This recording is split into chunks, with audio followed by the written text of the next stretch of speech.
2021 is here and it comes with a whole bunch of new games to be excited about in this calendar year. And I imagine this year we're going to see a lot of cross-generation games as Sony and Microsoft have recently released their new consoles and probably don't want to leave their huge customer bases behind.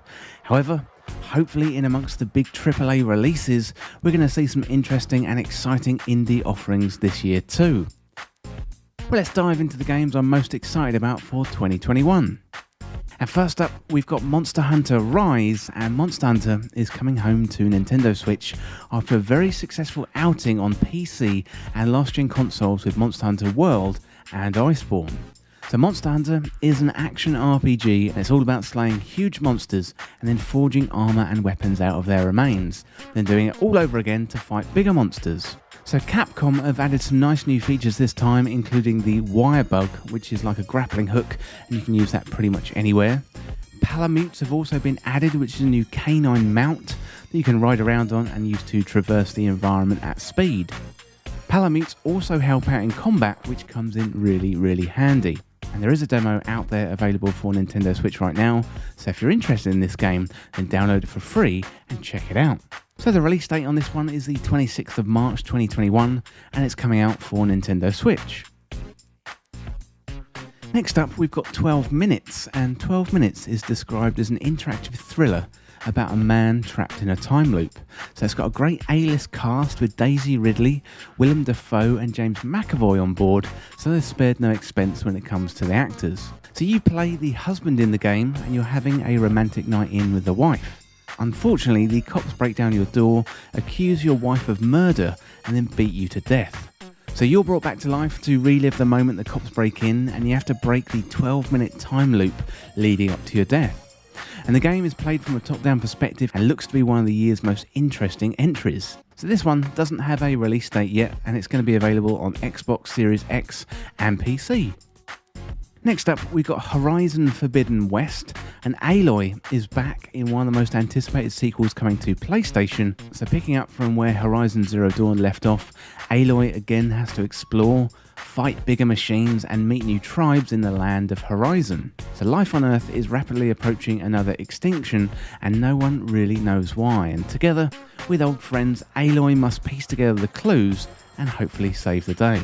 The initial trailer for the PS5 reveal looked great, and it's definitely one of the best looking games we've seen. We thought this might be a PS5 exclusive, but this one is going to be available across platforms on the PS4 and the PS5.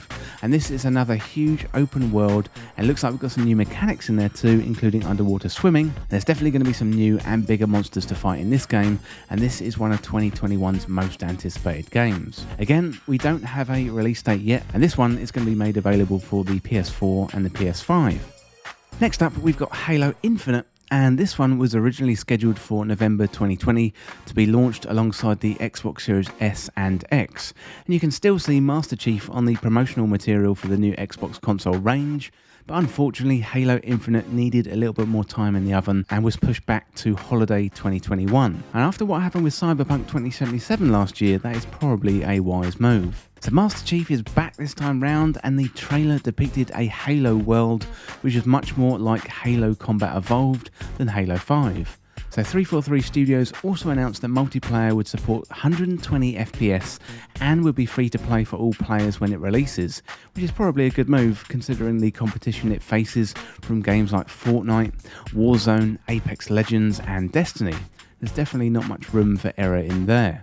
So early feedback from fans wasn't great when it was initially shown, so hopefully a little bit more time in development will definitely help. I'm not sure if this is going to be the last chance saloon for Halo, but we are approaching that territory for sure. All the same, having spent much of my early 20s playing Halo 2 and 3, I'm definitely excited for this one.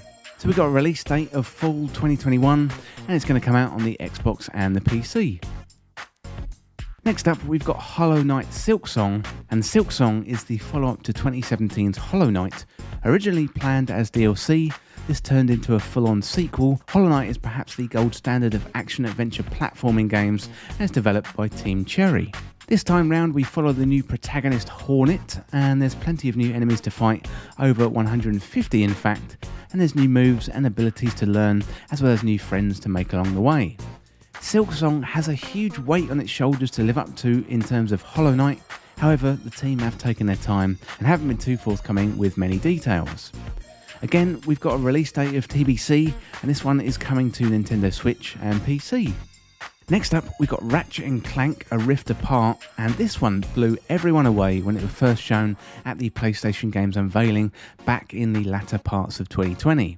So Ratchet & Clank seamlessly jump in and out of worlds in seconds, showing off the power of the PlayStation 5.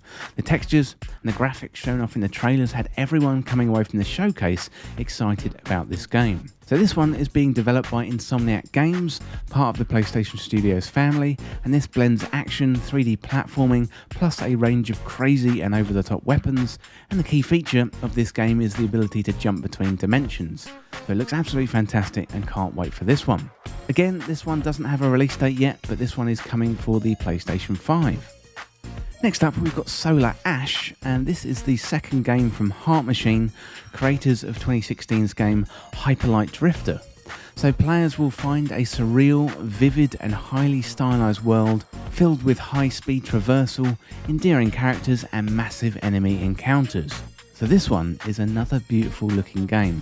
Hyperlight Drifter was a sleeper hit of 2016 and one of the best games of that year, and it was also really, really hard. So looking forward to seeing more details about this one, hopefully coming very, very soon. The release date on this one is TBC, but this one is coming for the PlayStation 4 and the PlayStation 5. Next up, we've got Kena Bridge of Spirits, and this was another one that caught the eye during the summer showcase of new games in 2020. Kena Bridge of Spirits is a story-driven action-adventure game set in a charming world with fast-paced combat. You play as Kena, a young spirit guide travelling to a village in search of a sacred mountain shrine. So as Kena, you gather a team of spirits known as the Rot, and you have to enhance your companion's abilities, create new ways to manipulate the environment, and uncover secrets in a lush, overgrown forest. Gameplay looks focused around team building, exploration and combat, and this game's art style and music look and sound absolutely amazing. Again, we don't have a release date on this one, but this one is coming to PC via the Epic Game Store and for PlayStation 4 and PlayStation 5. And finally, we've got my most anticipated game of 2021, and this one is New World, and this one is an MMO coming from Amazon Game Studios. So it's a game I got my hands on in 2020 and took part in one of their public alpha tests. This one is an MMO but with a more traditional action battle system. And the game is set in the mid-1600s and players colonise a fictional land modelled after colonial America. So I didn't really expect much going in, but I really enjoyed my time with the game. You start out as a character with nothing, washed up on a beach, and zombie-like creatures roam the lands, which feature as the main PvE element to the game. There's massive PvP battles they can take place too, as well as guilds, cities, trading and crafting.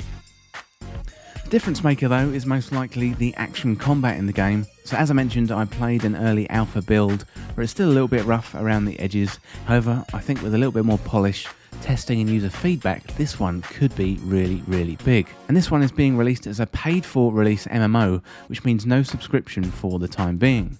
So this was originally set to release in 2020, however was delayed a couple of times, with Amazon being burnt by their other release, Crucible, which went from released back into beta and then to cancelled in a matter of weeks. So this one is coming out in May 2021 and it's going to be originally released on PC. Well, there are some of the games that I'm looking forward to most in 2021. There's a couple of games I'd like to mention too, being Breath of the Wild 2 and Elden Ring. However, it's not certain at this stage that Breath of the Wild 2 is coming, even though this year is Zelda's 35th anniversary, and I'm sure Nintendo have something big up their sleeve for that. And after a fairly chilled 2020, it'd be great to see Nintendo coming back with one of their biggest franchises. And Elden Ring is another one I'd love to see, but I imagine this one is probably a few years off yet, more like a 2022 or 2023 game. I'd be happy if I was proved wrong, but I think the latest offer from Software is much more likely in 2022 or later. Well, let me know down in the comments what you think of my most anticipated games, and as always, thank you so much for watching. If you want to join the community, check out the Discord link in the description, or you can follow me on Twitter at TWIVG Podcast. If you enjoyed this video or found it useful, liking and sharing the video would really help me out. Otherwise, check out the other videos on the channel. Thanks again, and I'll see you in the next video.